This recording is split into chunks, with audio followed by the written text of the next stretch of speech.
నేను ఎప్పుడు ఒక మాట నమ్ముతానో ఒక మాట చెబుతాను. అదేంటో తెలుసా?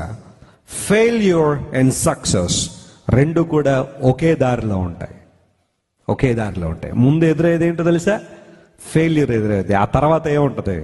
సక్సెస్ ఉంటుంది. చాలా మంది ఏం చేస్తారో తెలుసా? ఆ ఫెయిల్యూర్ ఎదురవగానే యూటర్న్ తీసుకుని మళ్ళీ వెనక్కి వచ్చేస్తూ ఉంటారు. రావద్దు, ఇంకొక అడుగు అక్కడి నుంచి ముందుకే, ఇంకొక ప్రయత్నం నువ్వు చేయి, ఇంకొకసారి ట్రై చేయి, ఖచ్చితంగా నీకు సక్సెస్ వస్తుంది. ప్రభుని నిలబెడతాడు. కొన్నిసార్లు అనిపిస్తుంది అపవాది నీ దగ్గరికి వచ్చి నువ్వు ఏదేదో చేద్దాం అనుకుంటున్నావు, నువ్వు చేయలేవు. నువ్వు డాక్టర్ చదివి అనేక మందికి చాలా చక్కగా సేవ చేద్దాం అనుకుంటున్నావు. అసలు నీవు చదువుకున్న మీడియానికిను నీ ఫ్యామిలీ బ్యాక్గ్రౌండ్ నువ్వు డాక్టర్ అవుతావా అంటాడు అపవాది. నిలబడు. ఎస్, నా family background doesn't determine my future, my God determines my future. నా ఫ్యామిలీ బ్యాక్గ్రౌండ్ కాదు నా ఫ్యూచర్ డిటర్మిన్ చేసేది. నా దేవుడు సింహాసనం మీదకి వచ్చి నా దేవుడు నా భవిష్యత్తును శాసించేవాడు. గట్టిగా చప్పట్లు కొట్టి దేవుని మహిమపరచండి. హల్లెలూయా.